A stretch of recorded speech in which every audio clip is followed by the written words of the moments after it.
Welcome back. Welcome in. This is Country Roads Confidential at earsports.com. It's a Paramount podcast. I'm Mike Casazza. That is Chris Anderson. We are here tonight.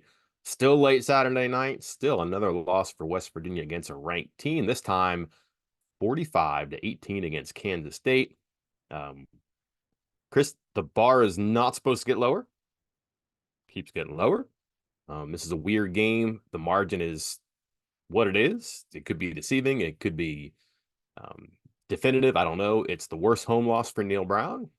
It's the ninth straight home loss to a ranked team. He's 3-17 overall against the top 25. And at the end of this particular week, it is absolutely not what he wanted or needed. And here we are. I guess the question is, where do we go? Well, we don't go to the players, right? We're not allowed to, not supposed to say anything about them, correct? Is that what I got from the post game? Weird exchange. I was wondering how he would set the table with things. And like I said, it was a weird game. I really felt like at halftime, it wasn't a great first half, but it was pretty good. And they had a lot of things going for them. And then they just had no manpower in the second half. Like it's going to be hard to move the ball fully armed against Kansas State's defense. When you take away your quarterback, your running back, your left tackle, it's going to be even harder. When your defense is your defense, you're going to have to play perfect on both ends to make it work. And it just didn't. But I was wondering what he would say. And he pretty much came out and said, like, they were just short players offensively and defensively. I think a fair question at the end is the spread at the end is indicative of the state of affairs right now. And as you hinted at, Brown said, don't criticize the players. He said, I'd be careful criticizing the players. Chris, I don't know if you can count on one hand who's criticizing the players right now. Yeah. No, I mean, are the players playing well? Some of them, not all of them, but I think most of the ire, the question marks, whatever we want to, toxicity, I think was the term I used in my post game story. That's coming from fans and everybody is mostly towards the staff, the scheme, the coaching, the decisions. And so yeah, I don't think there's much going towards the players right now, but a lot of question marks about the coaching staff. Is it the same at the news conference on Monday? Yeah, I'm curious where things go from here because during his post or his radio show on Thursday, he kind of made some comments that indicated he might, you know, not really answer give a lot of non-answer answers to questions that would be asked in future press conferences. Um, and yeah, I think he's going to moving forward kind of step in the way of everything and try to protect the players. Not that he's thrown players under the bus before. I'm not saying that, but I think he's kind of realized that that's the way he has to approach it here and say, "Hey, this is me. This is mine. I'll own it." And he's going to try and get it fixed. I don't think he's going to throw players on the bus. I don't know what people want from us right now, Chris. um, listen, I'm have not checked my timeline yet or the board. I'm sure a lot of people are going to ask me to update my percentages on Brown getting fired based on the record because that has caught a life of its own in the past week. Thanks a lot, Chris. I am not in the athletic director's suite. I don't have one of those offices. I don't fire anybody here. Um, I know the situation, and like I talked to people at the basketball game last night about this, and they talked to me about it. I was getting text messages during the game tonight. Does not change the reality. Unless someone snapped a limb and started hemorrhaging hundos out there, that money's going to be the shortfall. It's going to be really difficult. And I think what's probably frustrating about this right now is that like it's hard to get an A or an F out of these guys where you can say, hey, I feel really good, let's move forward, or this is a failure, let's cut the cord. And even tonight, you have a 27-point game that is a blowout in the second half with injuries that can asterisk this. And that does seem to be the early move for some of this. And I don't, again, like that's why I think it's a fair question around. Is this indicative of the state of affairs? Because your program is in a certain situation and you can't beat ranked teams. And this wasn't even close. Is it because you didn't have your best players in the second half?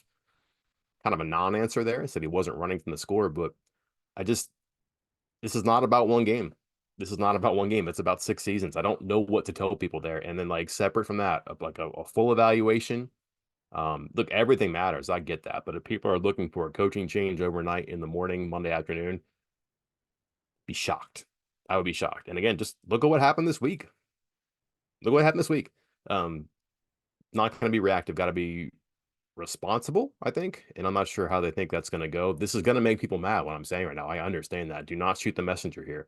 But like the message that I get, and I'm sure you get, is that this is not going to be an immediate thing. And like this is more weight on that side of the scale. It's not the detonation that blows this whole thing up. It does not help. It absolutely does not help. And if you got the win, I don't think it's weight on the other side of the scale. And I don't think it solidifies everything that he's built and makes it fortified for the future either, because you still got future games in the schedule. But um, it doesn't help. It doesn't end anything, though. I don't know what people want. I'm sure they're curious. And like, that's why they're listening right now. Are we going to fire him on the podcast? I don't want to do that because I don't think it's going to happen overnight. And then again, this is going to be an evaluation of the season. It's not one game. It's not one nationally televised, embarrassment. It's not one statistic. It's not one trend. It's an accumulation factor here. And you could certainly accumulate some things that make this look bad, but it's not going to be because they lost by 27 at home against a ranked team on national television. Doesn't help. Doesn't end things. Like I know what the people want. Percentages? The people want us to have fun, Michael. No? All right. Nope. Not doing it. But that was every response to your point about like this week and the way the fans are at this moment. Literally, if you go through, I have gone through my timeline, or at least the notifications, the responses to some of my tweets of literally just what was happening during the game. And right away, we having fun? We having fun yet? We having fun? We having fun? We having fun? I believe I made I just tweeted out the reporting that you shared with me about who was dressed for the game and who was going to play and who was not. And it was this was pregame, already making excuses for another loss was like the first response in my tweet about was that was the Bray, Burks, and who else was out? I mean, Garnes, Garns. Garnes being out, and it was like already making excuses for another loss. I was like, I'm not making excuses. I'm not losing. I'm just pointing out, reporting what Mike is sharing with me from the field. These guys are not dressed. They're not playing. And I think that's where fans are right now. And I put it in my stock up, stock down because there really wasn't a stock up. It was just all stock down. And I mentioned fans and I said all those, I tried to make it clear that I was not saying the fans were bad. I'm just saying this is the worst that I've seen. I've been in this for 14 years now. You've been in it even longer than that. Um, so I avoided, I didn't start till after the Rich Rod, the hiring of Bill Stewart, everything that was happening with the athletic department around that time. So I avoided that. But from my time on, this is the worst I've seen the fans. Like as far as not their behavior, but how they feel about the program and WVU football at the moment. Um, Everything's negative. Everything's quite frankly toxic is the term I use. It just feels like that way. No matter what answer you give, no matter what you say, no matter what happens, it's going to be negative. And that's not a healthy spot to be in. And people immediately started defending, on our board, defending. Again, I'm not talking, it's not one game. And I never said it was one game. I'm not saying it's one season, even. As they pointed out, it's 6 seasons. Like you said, this is 6 seasons of what is this? And trying to figure out A or F, like you said, fluctuating between the two, and then ending up somewhere in the middle a lot of times. So it's not a good spot to be. And yeah, I don't know what the fans want at this point in time, except for an airplane banner. I, I, Well, it's a not bad week us. for Neal. It's a bad week for Neal Brown. There's no arguing that. And if he hadn't said what he said on Monday, it's still a bad week. It's significantly worse because of what he said, and there's no way you could have enjoyed that. Um, I'm not sure they win the game fully armed in the second half. I thought they played okay in the first half. I thought they had a puncher's chance. I thought they outplayed Kansas State in the first half, but I kind of thought that Kansas State was the team that should have been winning at halftime. They were the better team at halftime. Like I said, a strange game. But when you think about regressing and you think about how a team should behave. Here's a team that has mastered those 2 minute moments, whether it's end of a half or the end of a game. When they called that timeout, Chris, on fourth and goal, right? They come back from the timeout. They ran out of time on the play clock. That was at 0. How does that happen? And they got away with the penalty. And then whatever happens, I don't know. But Brown is also saying that he thinks that Green was concussed during that drive. Like, I'm projecting here. It certainly sounds like that Green has a concussion based on what Brown said in his post game. Head injuries, he said, and he said he thinks that Brown or Green was hurt on that drive because he was doing some things he doesn't normally do. I'm putting that together and I'm projecting concussion here. Sorry if that's a HIPAA violation, but the whole form doesn't look good. Like they had a play. He's like, and again, like insisting that we had a touchdown play. It might not have counted if they threw the flag. And then it's just continually insisting that you have a touchdown play if you just execute it. Like if the snap isn't bad, we have a big play. Well, that's really presumptuous when you say this 12 and 15 times over 6 and 7 games, because something keeps getting in the way. And sooner or later, it's you. It's not everybody else, not everything else. Sooner or later, it's you. And this is something that this team had been good at and it wasn't good at tonight in that situation. And then the whole thing comes off the rails at halftime. I understand that, but um, just nothing is good about this right now. Whether it's the health of the team, whether it's the state of the team, whether it's the relationship with fans and the coaching staff right now, nothing is good. And they're going to go on the road. They're going to have an off week, and then they're going to go to Cincinnati. I think is that right? Ooh. Yeah, Let me double check that. they're not coming home for like a month. Who knows Yeah, what the season will look like Arizona then? off week, Cincinnati. Who knows what this will look like then? I don't know. But like think about this, Chris. Here's a team that was thinking if they win tonight, they're in a really good position for the Big 12 contention.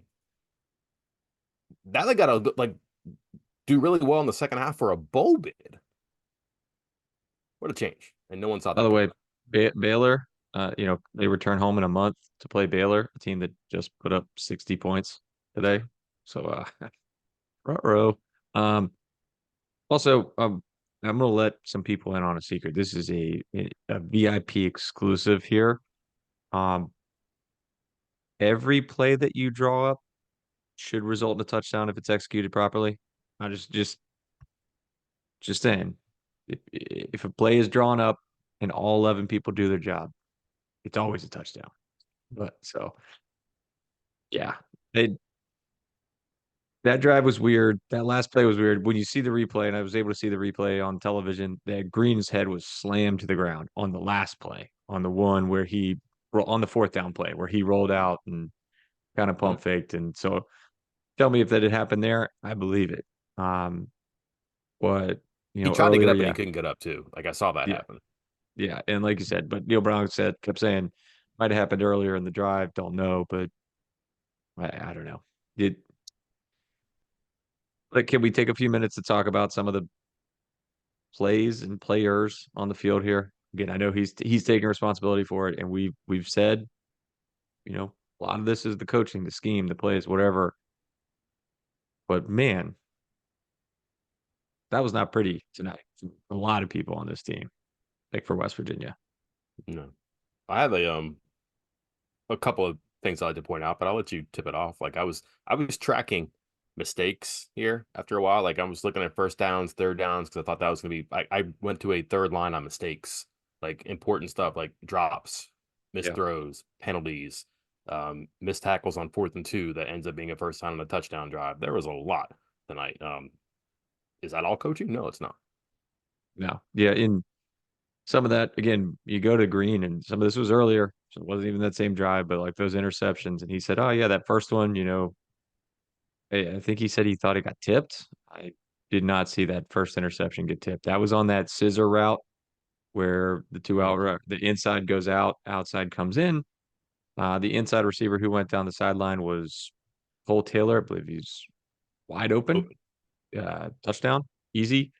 Um, and he throws it to the outside receiver coming in, who has another receiver cutting to the same spot for reasons I don't understand. And there are five Kansas State defenders within 5 yards of that ball. And Mike, I mean, that's bad enough as it is. But all I kept thinking about was the comments earlier in the week about, hey, we just run a handful of plays and run them repeatedly. That's one of those plays that they run all the time. That is a route and a read that they run all the time. And you To miss that, the easiest one. Like to that, that's huh, like they up until last week, they almost exclusively ran out of empty. yeah. Like it was almost always a draw, it seemed like. Did a lot of passing out of empty last week. And again, that's weird because you're gonna flood the defense with more defensive backs or people who are gonna cover the pass. So it's gonna be like 8-on-5. It's difficult sometimes.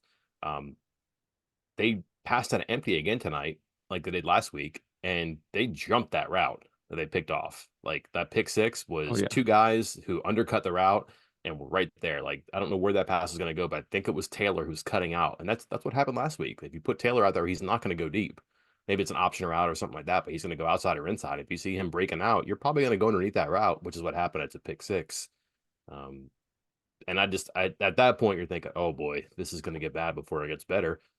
And yet they go right down and they score. They make it 17-10. A really big possession after that follows, and the defense gets off the field, and the offense goes right down to the goal line and just can't finish the drive there. Huge swing, and you're thinking, okay, recharge second half. And I know that you are missing your three, maybe your three most valuable offensive players. That might not even be a maybe. Kansas State went right down and scored without the offensive players on the field. So it's not like Garrett Green, Jaheim White, Wyatt Milam would have helped defense there. It's 24-10 all of a sudden. You're thinking, boy, Kansas State might have found something out. Maybe this good coaching staff got things together. Perhaps they'll figure out how to run the ball. Never really figured out how to run the ball, but their quarterback had a great day against the secondary that they've just picked apart.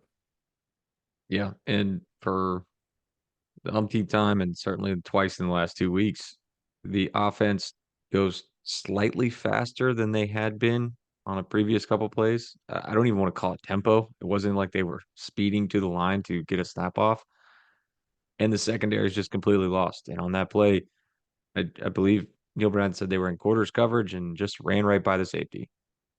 That was it. And that's what it looked like in real time. That's what it looked like on replay. That's how it was reviewed by the coaches. I mean, that was not difficult. No one, I feel like, I believe it was Ty French that was up closer to the line. I feel like that guy has to get hands on him. Yep, Yeah. have to make contact. You can't let him free run. You cannot let him free run right there. And no touching, no nothing. And Anthony Wilson was flat footed and kind of just seemed like he was caught off guard that there was a guy streaking up the middle. And that was that. And it seems like that happens way too often, and there's always an excuse as to why it happens. And this time, it's just it, the excuses run out when it happens every week, I think is what I'm trying to get at here. I understand getting beat on the angle route. They got Giddens one-on-one against Tyron Bradley. Bradley. That's Yeah. tough. Like that's a tough change of direction. And really credit Anthony Wilson for getting back and making that tackle because that almost comes to a fourth and goal. Like, what are we going to do to kick a field goal? It's different if you're down 17 there, I think, instead of 21. Didn't happen. They end up getting a touchdown anyways because their tight ends are killers in the red zone. Those are good players. They're really athletic and they're hard to cover. And they made a couple plays today down there too. But yeah, just Kansas State's on an offensive machine through the air, and they got what they wanted today. Chris, their offense was a lot like my dog that knows if you just sit down, you're going to get a treat. Um, those receivers sat down in the zone and caught the ball and just turned around and ran like an extra 8 yards. These are 4 or 5 yard throws that turned into 12 and 15-yard gains in pretty good chunks over and over and over again. That's probably where I'd look at it, but I think Johnson was close to 300 yards, and I bet you, boy, a quarter of that at least was just on simple curl routes like that. Just chunk it and go, which is all you really need sometimes. Trying to figure out if there's anything else here that I think was good. Rush defense was good. Giddens didn't look like one of Yeah. the best running backs in the country. Defensive line held up to fight despite being shorthanded. I think a lot of people were surprised probably to see TJ Jackson on the third play of the game get in the field. He played well. Him and Russell gutted it out, did what he could. That defensive line played well, I should say. But apart from that, you just don't have a whole lot about the defense that makes you feel great tonight either. Because 45 points is 45 points. They were not great, but those aren't again, you're not asking TJ Jackson to cover people. I don't think Aiken Garnes has been the best cornerback on the team or the Big 12. But is that a loss? Sure, but Fagan was fine tonight. I don't think he had a lot of terrible moments out there. They have a hard time covering the underneath stuff or covering the tight ends, and that's a consistent thing, but also sort of those busts that keep happening too, like you said. I mean, it could not have been any more clear than on that play that you were talking about. After the great, you said that was Anthony Wilson, right? That ran down on the angle route, Mhm. down at the one, and then they tried to run it right up the middle twice. No dice, nothing at all. And I was like, all right, I know we're 12 inches away from the end zone, but I guess we'll just pass it because that's easy to do against West Virginia. And boom, touchdown. No sweat right there. And yeah, and they like they're picking on the secondary, of course, but you're right. Like some of these things were just matchups and underneath stuff that they were just hitting. Again, as good as Trotter and Lathan are as run stopping linebackers, their coverage is terrible. And they were also, and Kansas State was also doing a good job of getting Byron Bradley, like, just getting the matchups that they wanted. Um, that angle route, I went back and watched it because it happened. I was like, how did he just so easily catch that ball and go? And you go back and look, and you're like, oh yeah, it's going against Byron Bradley, who's essentially a defensive end. And if you have a defensive end, at least as far as body size and type goes, with a shifty little running back, advantage to the little running back. And I don't know if that's so much on Bradley for not being able to stop him as it is just nicely schemed job by Kansas State or a poorly schemed job by West Virginia or both. Kansas State, the best team in the Big 12. Neal Brown says so. Yeah. I don't No. think so. No, Oh, so I you don't got know. going on Iowa State? Did they win? Yeah, they did come back and win, I believe. Okay, Yeah. that's a good win for them because they were down. Or are I you a honestly thought BYU that truther? Are you a BYU truther? you got to believe in that sooner or later, right? I don't know. I think it's a recency thing for Brown at this point. They're good, yeah, but like I didn't see them running the ball today against what's not a very good defense. Um, I don't think they're going to win a ton of games asking Avery Johnson to spin it. Did Johnson have a carry? I don't think he had a No. carry, right? So for him to become one dimensional and still pick you apart, I don't know if that's him becoming a talented player. Their receivers, I don't know, just they picked on West Virginia's defense. And it's you can do that if you're patient and you're well coached and you're disciplined with that, you can do it. And for them to win without their running game tonight was pretty impressive, I think. I don't know how much longevity there is in that. We'll see what happens. I have to look at their schedule and see where they go. But that's a team that could be in Dallas, but figured that one out. I have a piece of trivia for you. Are you ready? Sure. Officiating, Mm-hmm. A lot of flags. pretty much the same crew as the pit game. Oh, was it? Most of them, there's maybe one or two exceptions, but the core of the crew is the core of the crew from the pit game. Conspiracy? Interesting. Um, Is, what do you is this expect going going forward back to here? the question we had in the mailbag from somebody who asked that Neal Brown is sending in so many complaints to the Big 12 that officials are just getting tired of it? He was mad a couple times today. Yeah. He's probably writing a couple of them too. Again, we'll see. Yep. Maybe he'll send a couple. Of, 2 dozen. What do you expect going forward? This is a team that is probably going to play a night game in Arizona. I'm guessing it's an ESPN Plus game, likely, which means that Arizona gets to pick the time. They're not playing at noon in Tucson. This is probably going to be a 3:30 or a 7:30, I would guess. Maybe different there, but there's a good chance that West Virginia goes out a day early, which means that they abbreviate their week just so they can get used to the time difference, or they stay there a day late to recover. With if it's a night game, they might do both because they're off the following week. They have they they have different things they're going to try to figure out here. This is just totally different for them. Arizona is perhaps desperate, gonna fling it. You've seen West Virginia's secondary. If we're talking concussions, quite likely, I don't know, more likely than not, that is more than a 7 day absence. Um, so you might be down one, two, or three of the people we talked about on offense. If those are indeed concussions, and again, projecting as Brown made it seem like that, he said head injuries. So who knows? Which is, by the way, why it was so strange that Markio was in late in that game, taking hits, like getting popped. Kansas brought the lumber the entire night. Kansas State did. Um, maybe he wants to get reps because they need him. I don't know. Maybe they're not ready for Ryder Burton or Scott Keen or whatever. But We'll see. I mean, that's gonna be a wild game, but like they're going into something totally new and different here. They don't play out west very often as a program. Never mind as a team. Their travel is going to be different this time. Who knows what they'll have as far as a roster, and then we'll see because man, this is something we talked about the last time they hit the open week. What do you make of a coach getting into an open week? After an open week, that's interesting. But like, can Brown get his team under the umbrella? Like, can he find a way to get them into safety without another loss, without them being 3-5? You got to go what 3-1 the rest of the way just to be bowl eligible. That's tough. Um, Safe to say that there was a bit of a referendum on his coaching and his grip on things this week because of the thunderstorm that he created, and it did not go well.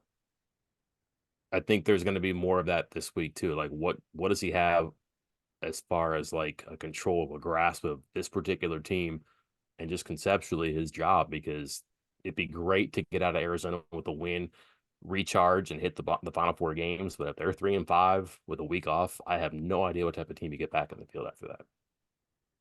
No, there is a world where things go, people are watching this thing and this is bad. This is as bad as it gets tonight. I hate to tell you, there is a Nope. world where this is nowhere near as bad as it gets. And the way things are set up, like you're noting, in a away game in Arizona, and I saw somebody posted on our board that apparently there's a guy out there. I'm not trying to disrespect him. I just can't remember his name, who projects where and when games will be played, like TV stations and kickoff times Mhm. in advance. And he's apparently pretty good at it. And he predicted 10:15 kick in Arizona for West Virginia. Not out yet as we're recording this. Should be out sometime tonight, though. But yikes. Then come back in Cincinnati. Again, Cincinnati's not terrible. They're better than they were last year. And the way West Virginia's playing, they could get eaten alive, especially if Cincinnati's going to toss the ball around because they were one of the better passing teams in the Big 12 conference coming into this week. Yeah, and then if Baylor's good, if UCF is all of a sudden going to be tough, it's just prepare yourself, Mike. Prepare yourself. Yeah. Listen, you guys stand your toes to this team. That's there's a lot going on. There are a lot of plates spinning right now. I don't have to tell you that. Like there's a lot. Like, I mean, I'll just say this, like there's people are not happy with it. Nobody is saying this is cool. Let's regroup in the off season. Nobody that I talk to is saying that. They're aware like of what's shaking and what's cracking and what's crumbling and what's splintering here. They're aware of that. I don't know what's actionable. We'll see. But like I don't think it's people who are asleep at the wheel. Just think that their hands are tied as to what they can and they want to do right now. But Neal Brown, this is your life, man. Like this is a 5 game season for you right now, and like you gotta find more wins and losses for sure. Otherwise, like man, if you're home, I do just think of the dynamics have changed this week because, as you said, the level of fed upness is as high as it's been, and can't make the hard part easy, which happened. Happened 2 years ago. It's against Kansas State too. It happened again tonight. We'll see, but got to get better before it gets worse. And like you said, it could get worse. We'll see. Chris, what you got coming up? Well, we'll have some more recruiting news coming up. Several visitors in attendance tonight. We'll see what they had to say. Hopefully, they had fun. Um, a new baseball commitment coming in, shortstop. Yeah, a rash of pitchers commitments over the last couple months, but now got a shortstop on board. Got an interview coming up with him. Again, you and I will talk some more basketball as the week goes along. Maybe we can safely transition into that sport and kind of get everybody's minds off of this. And well, then we got Monday's press conference with Neal Brown. So Yeah. Don't expect changes there. We'll see. Got to get to that open week before you change coordinators or play callers or whatever. I don't expect much of that. And we'll see how open and forthright he is in press conferences now too, because that bee stung this week, and we'll see if he puts his hand back in the hive or not. One way to find out. We'll do that on Monday. Plenty on the site tomorrow. Until then, I'm Mike Casazza. I'm Chris Anderson. We'll talk to you then.